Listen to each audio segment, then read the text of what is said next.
Promote a culture of inclusion, supercharge your communication, and unleash the full potential of your teams and leaders with the Inclusive Handbook collection from the Diversity Movement. As part of the collection, I wrote the Inclusive Leadership Handbook with Kurt Merriweather to empower leaders with tools needed to cultivate a culture that fosters creativity, innovation, and employee engagement. Through strategies, exercises, and self-reflection, leaders at all levels can enhance their effectiveness. Learn more at thediversitymovement.com/store. Use code HOL at checkout for 25% of your first order. I had an opportunity in '94 to sign a contract with U.S. Soccer and become a full-time U.S. women's national coach. And honestly, I was never interested. What I absolutely love is where I am. I love the collegiate game. And it's not just the soccer side of the collegiate game I love. I love the fact that my moral imperative is human development. It's not soccer development. During the ages between 17 and 21, 22, there's an extraordinary amount of opportunity for a young person to go from a girl to a woman. You can't stop me, nothing's gonna stand in my way. Nothing. I'm gonna fly higher. I'm gonna fly higher. Well, welcome to the Donald Thompson podcast, and I am smiling ear to ear because I have a very esteemed guest, Mr. Anson Dorrance, UNC women's soccer coach with us. And Anson, welcome aboard, and thanks for spending time with us. Donald, my absolute pleasure. One of the things I wanted to do to have our audience get to know you a little differently, right? You have national titles. You have been obviously a world-renowned coach in your space in soccer. Tell me about where you grew up, brothers and sisters, mom and dad. Let's get to know Anson, the person, and then we'll dig into some of the things we want to talk about leadership and sports and different things like that. Sure. Well, I was born in Bombay, India, to American parents, so I was naturalized at birth. A year later, my sister was also born in Bombay. Then we moved to Calcutta, India, which is, of course, across the subcontinent. And in Calcutta, Pete, who's in the restaurant business in Chapel Hill, he was born. And then we moved to Nairobi, Kenya, where my youngest brother was born. And then from there, we went to Addis Ababa, Ethiopia, where I met my wife. We met in the second grade. Her father was the air attaché to the Ethiopian Air Force. Mine was there as an oil businessman. And then we moved to Singapore, Malaysia, which is where my youngest sister was born. And then we moved to Brussels, Belgium. And while my parents were in Belgium, they sent me to a Swiss boarding school. I went to La Villa Saint-Jean in Fribourg, Switzerland. And from high school, I applied to 4 colleges. I was rejected at my first 3 choices. Ended up at the same Catholic university, whose teaching order also ran the boys' boarding school in Fribourg, Switzerland. I guess they felt they had to admit me. I had such a terrifying experience in San Antonio, Texas at St. Mary's University, and we can certainly get into stories about that. I fled to my home state university and transferred into the University of North Carolina at Chapel Hill and absolutely fell in love with everything about that great university and loved it so much. When I graduated with my English and philosophy degree, of course, I didn't know what I was going to do, but I knew where I was going to live. I got married that summer to the woman I met in Ethiopia. She was a very successful professional dancer. She was hired immediately to teach dance locally, and we have lived here happily ever after. That is awesome. Thank you so much for doing that, because that is one, I wouldn't have been aware naturally just of your global perspective, right? In terms of how you were raised and your view of the world. And so that's something I think unique for our listeners. And then also it digs into some of the things we'll talk about in terms of appreciating people's differences and things about that a little bit later. But I want to jump off and give you some room to share. One of the things about being successful in any sport where you replicate things again and again is you learn and refine your system. Tell me a little bit about when you think about leadership, and in particular, working with young people to get them to create effort, consistency. What are some of the things you think about twofold in the type of players that you are looking to recruit and be a part of your program, and then how you get them to be the best self that they can be? Well, obviously, this has been an evolution because my thinking changed constantly. And when you're a really young coach, you boil your respect and your recruiting attraction to talent. And by talent, a player that's particularly fast or particularly skillful or particularly smart. And you have a very sort of simple idea of what you're looking for. And as you gain perspective, as you have learned that, that talented kid I brought in a couple of years ago never really made it. And even though you're sort of wondering why they didn't make it, you don't really know. And then eventually, I guess maybe for me, I would have to say it was eventually, maybe other coaches, come to this conclusion a lot faster and earlier than I did. But sort of eventually you sort out, talent is overrated. I'm always shocked at how many players don't really make it in my program, because some of the kids have made it. But my most recent national championship was in 2012. 4 of the kids on the field for me as starters were walk-ons. Okay, let me say that again. 4 out of my starting 11 were walk-ons that won the national championship, which means my bench was littered with scholarship players that didn't make it. And so obviously when I'm looking at these walk-ons, I'm not seeing any talent. And obviously when I'm looking at my scholarship kids, I'm seeing overwhelming talent. So where am I, depositing my scholarship money? Well, I'm giving it to the talented kids. But the longer I've been coaching, the more I've sorted out there's so many other factors involved in a player's success, which is why when we have our player conferences, we certainly, set some goals and we certainly talk about that sort of thing. But that's not where I spend the most time in a player conference. The time that I spend and invest the most in a player conferences, I'm talking about their human character, their personal character, and I'm talking about their athletic character. We divide our human character into 13 different sort of silos of representing what I call our principle-centered living list of core values. And we're certainly talking about that if they need to work on any given particular character trait. But we're spending even more time, because obviously I'm a sports coach, I spend more time talking about their athletic character. So yes, we discuss self-discipline, we discuss competitive fire, we discuss self-belief, but also love of the ball, love of playing the game, love of watching the game, grit, coachability, and connection. So we talk about 9 different elements, and then we have the player evaluate themselves in each of the 9 elements. And here's what's interesting, because I have an analytical mind, I try to reduce everything to numbers.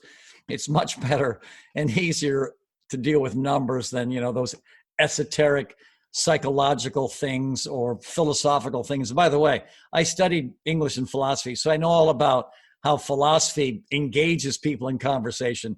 And of course, in all of my philosophical debates and conversations, there's no real,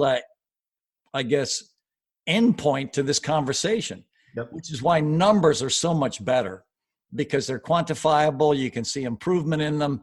You can see basically falling off in them. So whenever we're talking about these 9 qualities, I'm having the kid evaluate themselves on this scale. If they consider themselves a full national team or Olympic caliber athlete in this particular silo, give yourself a 5. If you consider yourself a professional level in this area, give yourself a 4.5. If you consider yourself a UNC women's starter, give yourself a 4. If you're the sort of kid that can play in each half in a game that hasn't been decided for UNC, give yourself, a 3.5, et cetera, all the way down to, 2. And of course, we don't give anyone 0s or 1s. I mean, the minimum thing we'll give someone is a 2 or a 2.5. And then, of course, the game begins, because what you want to do is you want to sort out what this player's narrative is. Because let's face it, every player has a personal narrative. The personal narrative is designed to protect you from pain, but also it's designed to protect you from accountability. So almost every player that comes into my program have their own narrative. Their narratives are basically shaped by their parents and their influencers, whoever they happen to be. And usually in athletics, it's certainly the parents that are shaping their narrative. And obviously maybe their youth coach has a piece of this narrative. And the trouble with narratives of most players is they compromise the potential of the player. And what we try to do is we try to get that player's narrative to the truth as fast as possible. So if you can get a kid's narrative to the truth quickly, that kid's going to be in a position to change where they are. But as long as you've got this excuse-ridden athlete who is involved in a circular conversation with their parents that are protecting them from the chaos of the universe, basically the responsibility for why they're not starting or playing maximum minutes or performing. Now, all of a sudden, you've taken the only opportunity that is given to this kid to change their situation and improve. So part of this lengthy player conference is to figure out what their narrative is. Those numbers are going to project where they're going to end up in their soccer lives. And so what's really cool about this, I guess, conversation is what happens when we immediately start talking about self-discipline. Because, of course, the player sitting across from me wants to start. And let's assume the player sitting across from me is not a starter. So we start out with self-discipline. So I'll ask the kid, well, what would you give yourself in terms of self-discipline? And let's assume they think, well, I want to start and I'm not starting yet, so I'll just give myself a 4. And I'm going to say, I don't think you're a 4. And now they're wondering, what I'm using to determine their self-discipline, because they can create any kind of scenario in their head of the one day in their life when they actually woke up and did some real work. And so maybe that's what they're looking at as a definition of their self-discipline. So what I'll say is, I think your self-discipline is not a 4. I think it's a 2.8.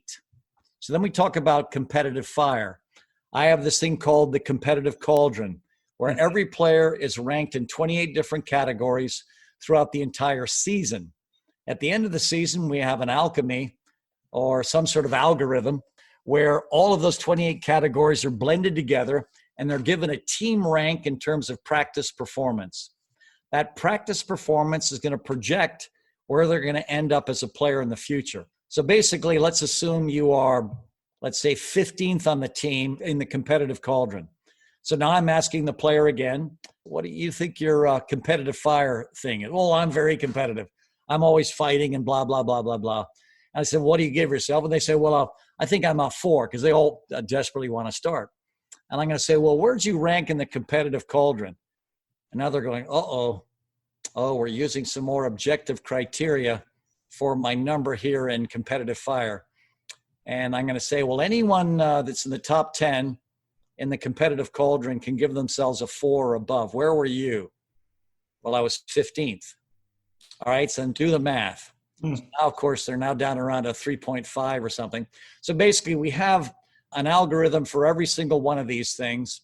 And then all of a sudden at the end, while I'm continuing to talk with a student athlete, my director of operations, Tom Sanders, is sitting next to me with a calculator, and he gives me the number, within minutes of when the 9 different categories are assessed. And then based on that number, I tell them at their current rate, here's where they're going. We had a player that had huge potential that just didn't check any boxes for me, but she was so talented, I had to play her. And all of a sudden, we're in January of her senior or junior year, and I'm having my player conference with her. And we went through the algorithm, and basically I said, I know your dream is to sign a pro contract, but Bridget, you're never going to sign a pro contract.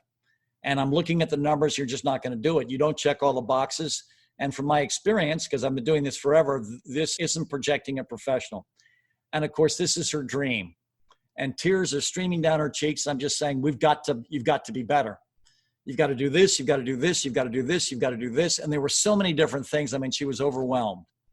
And then all of a sudden, I guess this come to Jesus speech, resonated, and she got to work. And all of a sudden, she started checking all of these boxes. And by the end of her senior year, we're playing against Stanford in the national championship final.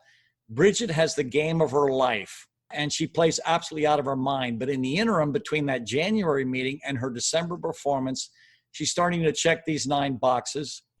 She was the first player drafted by the Houston Dash in the NWSL draft. And she called me a couple of weeks ago, just overjoyed because she had signed a professional contract.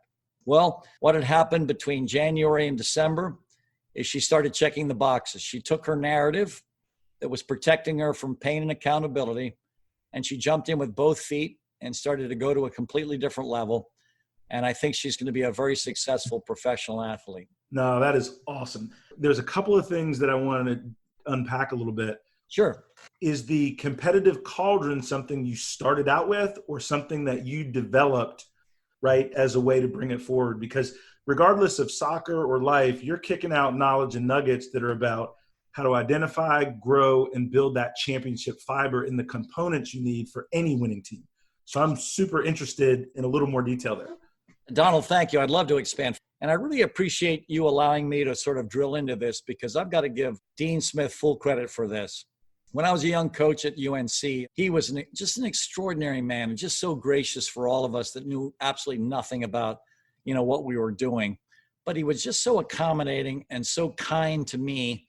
And he would say, Anson, whatever you like, if you and your staff want to come in and watch us work with our basketball teams, please come in. We'd love to, have you guys sit there, and I'll have a manager bring you my practice session so you can look at it and see if there's anything in our environment that you could steal to take back into the soccer world. Please, you're always invited. And I always felt so guilty to, impose on him, but I'm finally thinking, this is crazy.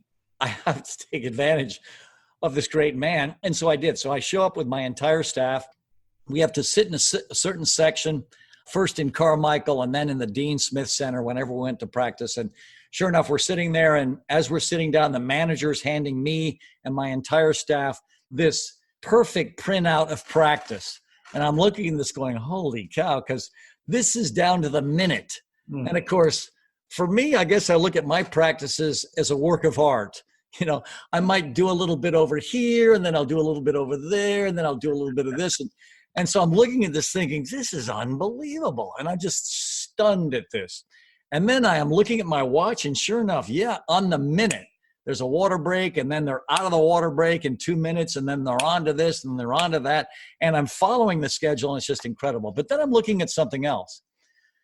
Underneath every basket in the gym is an assistant manager. At the scores table is the head manager. And I can see this additional orchestra being played while Dean Smith and his staffs are orchestrating the players. And this other sub-orchestra is a data collection unit of assistant managers and head managers. And so underneath every basket, you can see this manager with a clipboard, obviously recording if a guy hit or missed a shot. And then there are other baskets where you've got the four big men playing 2v2 against each other. You're seeing whether or not they box out, whether or not they're, scoring from in close, whether or not they're fighting for the rebound. So you can see all the different algorithms going on, during the training environment. And so I'm not just watching practice as, just a fan. I am watching the construction of practice. I am watching assembling the data. And then I'm watching at the end of practice, Dean's assembling the troops. They're all standing in front of him. He's chatting with them a bit. And while this is going on, every manager with a clipboard is sprinting towards the scores table. At the scores table is the head manager, and you can see him furiously writing things down. I mean, like he had like a time deadline to finish this as quickly as possible. And then he looks around a bit, and everyone starts to nod. And then he gets up, and he's standing behind Dean Smith, doesn't say a thing. And then eventually Dean stops talking, turns around, and the head manager hands him that day's practice data.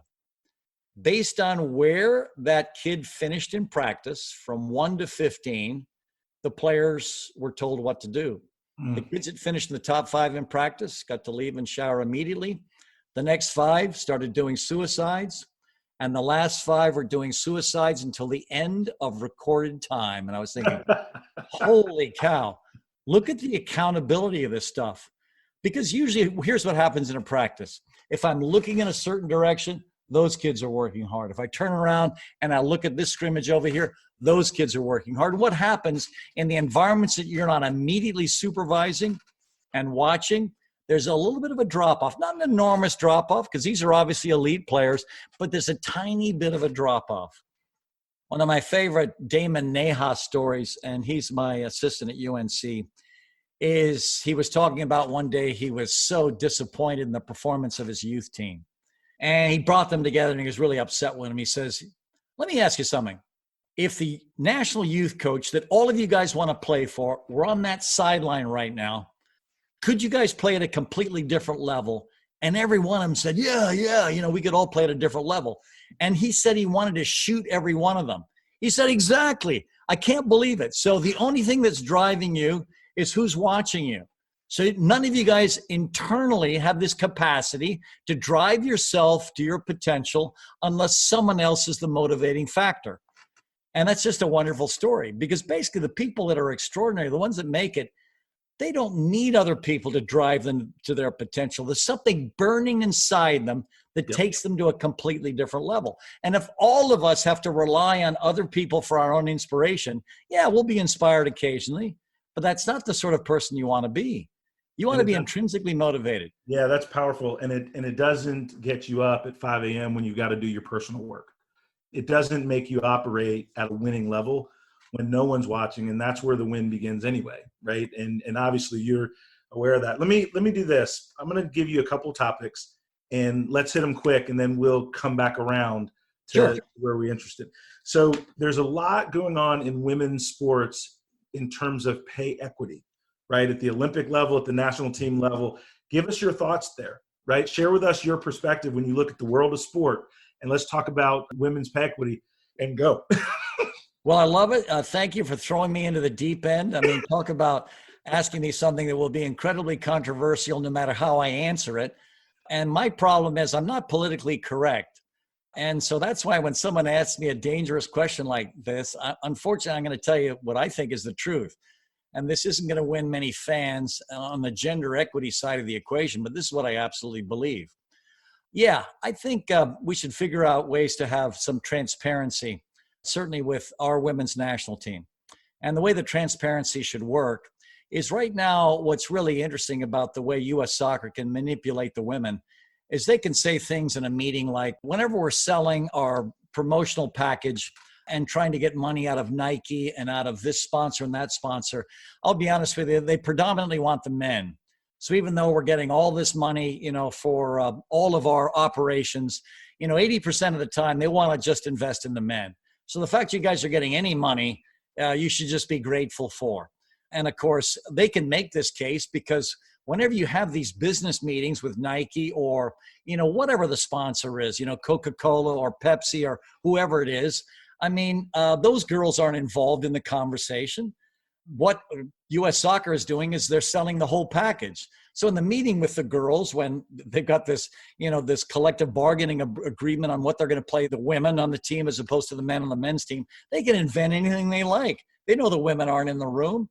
So the first thing that has to happen before we can sort out, equity in terms of payment is to find out who's making the money. Now, in some years, it's a lot more clear. And the incredible weapon our U.S. women's national team had is in the last 4-year cycle, oh my gosh, have our women been incredibly successful. Yep. So then they bring in all the other potential platforms for making money, which obviously is the division of the FIFA award for becoming world champions. And then, of course, the trouble with that is the huge disparity on the men and the women's side as to what FIFA awards a world champion. And so then it comes down to, well, if you want to really pay the women exactly like the men, shouldn't we figure out some kind of algorithm where that team has generated that income that you then give them a percentage of? And obviously that would be the most equitable way to do it. Or when you've got a game, the men are playing and then the women are playing, let's figure out a way to divide up that, I guess, the ticket sales.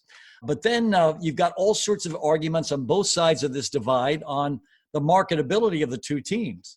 Because obviously the women's team is incredibly marketable, but U.S. soccer doesn't spend as much money marketing the women as they spend marketing the men. So then the women can come into this collective bargaining arrangement with the lawyers and say, yeah, so you want to pay us this for a game you didn't even market when you're spending this much money marketing the men's team. So they have all these different boxes that you've got to check. So I think what we need is an extraordinary transparency. And the transparency has to go into these meetings with the Nikes, with the Coca-Colas, with all of the different, people that are factors involved in this, and then divide it up equitably, which is in terms of percentage. That's absolutely impossible. But there's some areas where I don't think you need to negotiate in this fashion, and that's the way you're treating them. And this is where it should be completely equitable. So if the men are staying in a 5-star before their matches, for World Cup qualifying, yeah, the women should stay in a 5-star. If their per diem is, $200 a day while they're competing for the United States for the men, yeah, the women should get $200 a day for their per diem. So basically all these things, if the men are flying charter to, Honduras to play their match against the Hondurans to qualify for the CONCACAF championship to represent this region in a World Cup, yeah, the women should charter. So those are the boxes that should be absolutely perfectly checked, which, by the way, have never been checked perfectly. And, I know that, if, some of the women are listening to this, I'm going to get fried for not jumping with both feet where they should be paid exactly like the men. No, I don't believe in that, which is why Haas and I are trying to figure out a way to sell out our small soccer stadium. Why? Because we want to make a statement that women are worth paying to watch. And we think that all of us have an obligation to do that, not just the pro teams or the national teams. No. I mean, if we can't figure out a way to get, people to watch college girls soccer, it's on us. So I'm just so sorry, Brianna, that at a pro level, you're not getting paid, $5 million a year. Because me and your dad and I failed in trying to sell our stadium out. So we understand the dilemma involved in you not being paid as much as Gio Reyna, who's playing for Borussia Dortmund right now on the men's side. And so that's the problem. So the problem is, everyone likes to pass the buck to everyone else. I don't want to pass the buck. Neither does Haas. So Haas and I want to figure out a way to sell women's athletics. If we can sell that, and obviously it has been successful. 1999 World Cup, 90,000 people paid top dollar in the Rose Bowl to watch the United States win a world championship. So for seminal events like Olympics and World Cups, yeah, the women's stadiums are sold out. But if we want to generate the sort of income that our basketball players make, that our football players make, that our baseball players make, we've got to start somewhere. And so we got to start within our own environments. And so I have a moral imperative to figure out how to solve this conundrum. Yeah, I would love to pay women maximum money. So what do I have to figure out? I want to get people to pay to come to my games. And so I have to contribute to this. No, that's a great answer. I mean, two things that I will say that it caught me in the competitive vibe that I was raised with. One is the personal accountability to make a difference. Number two is the transparency, because there are levers in any kind of business discussion that the public doesn't fully understand, right? And the third thing that is really important is there is a base level of treatment that should be exactly the same. And so I'm really tracking with you on the way that you're thinking about it. And we want to be a part of with Creative Allies helping you fill that stadium, right? And so that's a good thing, right? So next thing up is there's a lot going on in the world today. And one of the things that I was interested in talking with you and super excited is certainly I want to hear about the success and the soccer program and those things, but also just as a leader and with your global perspective, what are some of your thoughts on our country right now? Some of the things going on in terms of the race relations, different things. What is some of your perspective that you're seeing, having led athletes from all different backgrounds over the years, and as a human being, as a person, as a citizen in the United States? Well, Donald, thank you. I really appreciate you allowing me to speak on this. Well, first of all, watching George Floyd was horrifying. And what was really interesting about that video is no one can hide from what they saw. Even the conservative pundits that would love to spin this can't spin it. I mean, you go on Fox News, they can't spin it, although they're trying. And anyone conservative, even Rush Limbaugh couldn't spin it. He can spin anything. He can spin absolutely anything into a conservative position because he's obviously brilliant and he's articulate and he's, he knows how to spin everything. No one can spin this because it's horrific. And if you can successfully watch that for longer than 4 seconds, you've got a stronger stomach than I have, because I think this could be an incredible game changer in the most positive way. Mm-hmm. It certainly is within my own culture. We had a Zoom meeting after that with my entire team, and Brianna Pinto and Rachel Jones spoke about this too. Wonderful Black athletes on my roster spoke about it in the most impactful way for all of us, about how all of us have to change, and we have to change our own cultures. And we can't point fingers and make it seem like this is something outside us. It's not outside us, it's us. And so we have to change. And so where do we have to start? Just like I was talking about we can't be critical of these, gender equity issues and these pay issues. If we're not doing something ourselves, we shouldn't be allowed to speak on it if we're not working on it ourselves. And so we're developing our own new set of core values around this, because it's something that is systemic. systemic racism in this country is a matter of public record, and not within one institution or another, within all of them. I mean, it's so absolutely common and pervasive, but hopefully this can be an opportunity for us to change. And obviously, again, you can spin what you're watching. You can spin it and all of a sudden make this there is already a race war, and let's shoot the looters. And I mean, we can do this in all kinds of negative ways, but we can also do it in other ways. And I listened to various extraordinary speakers. My favorite one following the event was Killer Mike in Atlanta. And holy cow, was his speech spot on. You could feel his emotion while he was speaking. You could feel that this wasn't for him a political moment, because he was being ripped to shreds. And so often in these moments, obviously, it's all spun into some sort of political narrative. And you can listen to this wonderful man speak about it, and you can actually feel his soul being torn in half while he is trying to address it. And the things he said about it and the way he said we've got to come out of this was extraordinarily positive. In a Martin Luther King way. I mean, just extraordinarily positive. And then to hear Obama speak a couple days ago about it, all of us, when we were young, we were hopeful. And on that call with my kids the last Monday, I spoke about what we fought against as kids. When I was in college, we were fighting against the Vietnam War. And as a second semester freshman at UNC, the Kent State shootings took place. And 13 students were basically shot by the National Guard. 4 of them died. And so we fought as students. We actually shut the university down at UNC. And of course, a lot of us were shutting it down because we enjoyed the entertainment value of not having exams. But of course, there were some students, and I don't want to pretend to be self-righteously among them because I weren't, but those students really knew what was going on. We had an opportunity to make a statement towards our government that could change our world in a positive way. And obviously that's what's happened. Well, when Obama was speaking, he basically said, you know what, now we have to look to our youth. You guys are going to lead us out of this in a new direction. And this can be what you guys do. And obviously, if you look at the youth on climate change, they are the leaders. I mean, this is an opportunity for Brianna Pinto, Rachel Jones to set the tone in our environment within our team at UNC. So let's not pretend that all of a sudden we can command the town or the county or the state or the country. And this, of course, we can't. But where can we start? We can start within our own mini culture. And so that's where all of us have to begin. And I genuinely feel that I'm hopeful. I'm hopeful because I've seen every younger generation have their impact on the different issues. No, I appreciate that very much, both your candor and your commitment to do what you can where you can.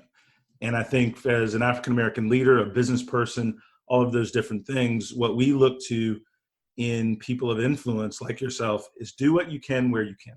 And that's what you're doing by giving that microphone to the folks on your team and then looking inward and just saying, what can we do better? And I want to just tell you sincerely, I appreciate it. And that's good stuff, right? That's all I got. Otherwise, it'll go into a way different direction. So that's good stuff. When you look at your goals and your motivation, we've talked about your team. We've talked about leading young people in different things. You've been successful for 20 plus years, accolades more than I could spend the whole hour reading national championship, coach of the year, all these different things. What keeps you motivated to keep pushing forward, keeping the standard high and staying at the top of your game? Actually, I had an opportunity in 1994 to sign a contract with U.S. Soccer and become a full-time U.S. women's national coach. In 94, they were negotiating with me to work for them full-time, and honestly, I was never interested. What I absolutely love is where I am. I love the collegiate game, and it's not just the soccer side of the collegiate game I love. I love the fact that my moral imperative is human development. It's not soccer development. During the ages between 17 and 21, 22, there's an extraordinary amount of opportunity for a young person to go from a girl to a woman. I have an opportunity to be involved in helping her mature. So for me, some of my greatest satisfactions are what happened on Monday with my team, listening to Brianna speak and Rachel Jones speak, and to what they've navigated since, what they've written for our social media, what they want to do to help us change within our own culture. And I'm not one of these micromanagers. I don't believe in having any rules. I wanted to design a program I'd like to play in. I've never been good with rules. I went to a boys' boarding school. And one of the things that you learn in boys' boarding school is, just wait for the man to give me a rule. We're going to figure out a way to break it. We're going to try to figure out a way to break it and not get caught. And we're going to try to figure out how to break it. Let's assume the rule came out during study hall at 8 a.m. that morning. We're going to try to figure out a way to break that rule before midnight. There are two elements in the challenge of boys' boarding school and breaking the rule. One is to break it, but the other one is to break it immediately and not get caught. Because we just hated, being told what to do. So when I started designing my soccer program, I don't have any rules. Oh, you mean the kids don't have to show up on time? No, I want them to show up on time. That's not a rule. That's an expectation. So what we have is we have principle-centered living. And so basically, we want to help these kids attain adulthood as fast as possible. So how do you do that? You don't do that by having them follow a set of rules. That doesn't help them make decisions. That doesn't help them with their adulthood. No, you have them make decisions every single second of every day to make good choices. Because the way someone becomes an extraordinary adult is by treating them like they're an adult and guiding them to make the correct decision. So for me, are you kidding me?